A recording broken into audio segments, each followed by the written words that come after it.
First up is Downton Abbey, A New Era, and that title is an absolute lie because there's nothing new about this film, and that's okay because I don't think you're going to watch Downton Abbey, A New Era because you are looking for anything new or revelatory from these characters. You are looking for the ones that you know and love, and that is what this movie delivers. I do think the biggest challenge of this film is that one, the cast has grown so exponentially at this point that it's kind of challenging to give any character enough screen time to really delve into their stories. And Downton Abbey, A New Era is just sort of like a mishmash of a few minutes with these people and a few minutes with these people. And, because they're all interconnected, you're supposed to care. But I wish there had been, I don't know, more focus on one person. But I think they were trying to be very egalitarian about giving screen time to everyone.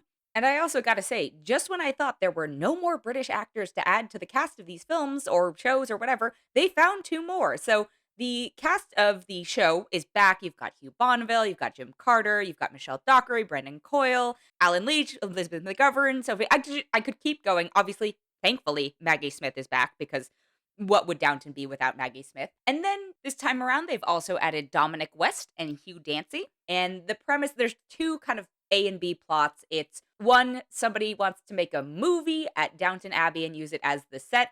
And then two, Maggie Smith's character, the Dowager Countess, has inherited a house in France. And why has she done so? That's the other plot. It's fine, right? This is my thing about it. I wish we'd gotten like a mini series or like a sub mini series or like a 4-hour special for the holiday, something along those lines. But we rushed through a lot of it, which is kind of a bummer. And then again, as I said before, because we just spread things out so much, I got like one-off lines from characters I cared about, and then they just sort of fade away and you see somebody else, and it just felt very all over the place. And then trying to dramatize certain things and raise the stakes when it's like, are you either going to give us a cliffhanger at the end of this movie, or are you going to resolve this like very dramatic thing very quickly without giving any due time to it because you've already been trying to follow 20 other characters? Didn't quite work for me. So if you like Downton Abbey, this is fine. I'm not going to say great. Also, I should say, you do not need to know everything about all the other characters to this point. I had to watch a little like 2-minute explainer video of everything that happened in the last film because I don't remember any of that, and it was not significant enough to retain in my memory. I generally remember where people are kind of at from, the end of the series, but, then the film did all this stuff, and it's been a while since I watched it, and it's not something I've gone back to, so there is an explainer video that catches you up. Please watch that before. Obviously, if you've never seen Downton Abbey as a whole, you're not going to watch this. This is not for you. You've had plenty of other opportunities. And, if you were going to get a point of entry, it was going to be the show. So this Downton Abbey, A New Era is absolutely not that point. But if you are a fan of the show, this is fine. It scratches that itch a little bit, closes out some stories that's like, oh, I don't know if I wanted that to end. But, these characters can't go on forever because the world around them is changing and all these things that the film tries to explore and then just scratches the surface of. The question is, should you see it in a theater? I don't think you need to see this in a theater. I'm sorry to say, that it's just also, I think the target demographic for this, COVID spiking, don't go to a theater and it's not necessary. Like, please wear a mask if you do. Wear a mask anyway. But I think this will be a wonderful watch when it's out on streaming, which will probably be very shortly. But you don't need to get to a theater to see it. But that doesn't mean don't watch it. It just means like you'll be fine if you don't rush to see it. But I'm going to give Downton Abbey, A New Era 3.3 out of 5. And then the next film I have is Chip and Dale Rescue Rangers. And if you had told me that this would be amongst one of my favorite films of the year so far, and it's not been the strongest year, but there have been some really good films this year as well, I would have told you you were bonkers. And then I watched this film and I was like, oh, wow.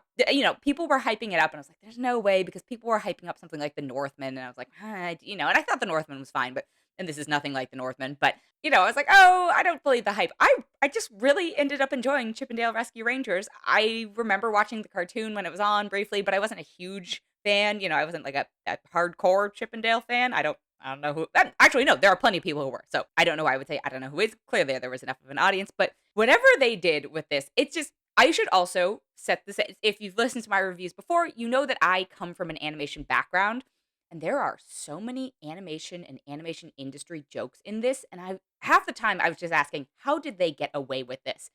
It's very funny. So the premise is that basically Chip and Dale were actors playing characters Chip and Dale Rescue Rangers. And so now we are seeing them, as their sort of actor lives outside and past the show. It's a little, there's a bunch of stuff about kind of like conventions and washed up actorhood and all this stuff. And just being in the nerd community, I was like, this is very funny and very accurate in a lot of places.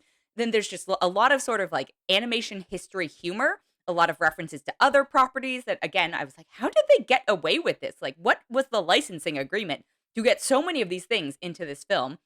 And it's always funny and it's always close to like almost too referential, but because it doesn't go there, it makes it that much better, right? It's like, oh, they know where the line is and they know how to be funny and toe that line, but they also know how to be earnest. And the jokes were, I was just like, I don't know how to describe it. I was like, this is a Dana movie. I really enjoyed it. The animation at times can get a little weird. And it's ironic because the 2D animation, which, you think this is a Disney production, you think they'd have that down pat. It just doesn't work quite as well. It's Roger Rabbit-y in that these characters exist as cartoons, but in the sort of humanoid world. This is not too much of a spoiler, but it's early on, and it's like an animated car. A baby car gets out of it and goes to like a school that also has humans. And I was just like, what is the logic here? Like, what is this world that they're living in? But truly, overall, I thoroughly enjoyed it. It is directed by Akiva Schaffer of The Lonely Island. John Mulaney voices Chip. Andy Samberg, also of The Lonely Island, voices Dale. So I will say, if you are a Lonely Island fan, I think that this, you may have been inclined to watch this anyway, but I think you might actually really enjoy this film. I'd say the third act starts to get a little, it's not grating, but it does start to fall apart a little bit because then they have to sort of be like, oh yeah, we had a plot, like a real people plot. We should wrap this up. But truly, I had such a delightful time watching this film. I think if you were on the fence about it, I'm actually going to say go ahead and try watch it. If you were not interested at all, I'm going to say watch the trailer. Give it a moment and still, give it a try. If you were like, I absolutely hate this concept, I hate anime, all that stuff. Okay, fine, whatever, you're missing out. And then if you were inclined to watch this anyway, you're going to have a fantastic time. So I'm actually going to give Chip and Dale Rescue Rangers a 4 out of 5. And then the last film I have this week is called The Valet. It's a remake of a 2006 French film. And I realized that immediately may have put some people to sleep, but hear me out because I don't think it's anything like the 2000. I mean, it is like the 2006 French film, but it's a very modern take on it.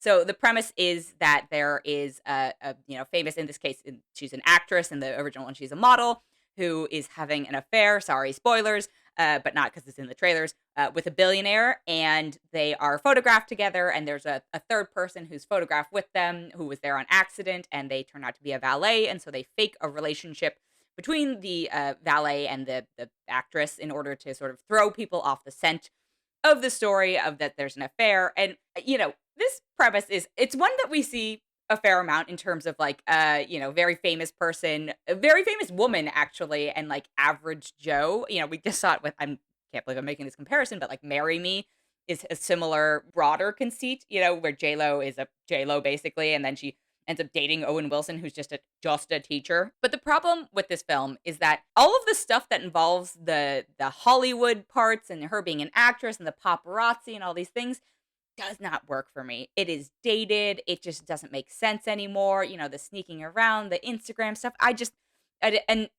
So this film as a whole stars Eugenio Derbez, who plays Antonio. You might recognize him from Coda. He's also one of the biggest stars in Mexico. Samara Weaving plays the actress. Max Greenfield plays the billionaire. Betsy Brandt plays his wife. And the thing I really liked about this movie was there's a beautiful sort of spotlight on community and family and immigrants and, Eugenio's family. And he works with his like brother-in-law, and just those moments I really, really enjoyed. He lives with his mom, and there's just like some very funny moments with her.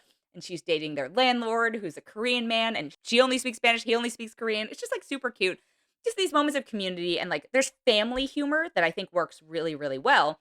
But then this whole trying to convince everyone that like, Eugenio is in a relationship with one of the hottest starlets of the time, and they make his character a little bit younger, but he's like 60 and in real life, he's 60. He's supposed to be like 47 in this, which isn't a huge difference, but it's a huge difference. She's got to be 25 in this character-wise. It's just, it doesn't hold up anymore. Also, I think the thing that holds up the least is the idea of trying to make him look like an average Joe. They give him this terrible haircut and like a mustache, but I'm still like, you are clearly actually internationally speaking and now starting to be like, including the US in that, one of the most famous people. Like, you're very recognizable. You're a good-looking guy. Trying to ugly you up is not actually that easy. And then I'm sure she's like a fine actress and other things, but her trying to be this unlikable character kind of succeeds in that I didn't like her at all. And there were very few redeeming moments for her, even when she's trying to be, a better person or help him out or whatever it is. It doesn't come off well. And some of that actually I do think is in the writing, so I'm not going to completely blame her. Max Greenfield is fine, but I think this all lies on the shoulders of Eugenio, and it's a good thing that he's a very personable character and actor. And so, there's a charm enough to get you through the movie. This is out on Hulu, so, if this was like just a theatrical release, I'd be like, maybe you want to skip. But if it's on Hulu and you're looking for something, for lack of a better word, mindless, this will totally scratch that itch. But of the three movies, I still got to say, Chippendale Rescue Rangers, was not expecting that to be the one I wanted to watch this week. But anyway, I'm going to give The Valet 3 out of 5.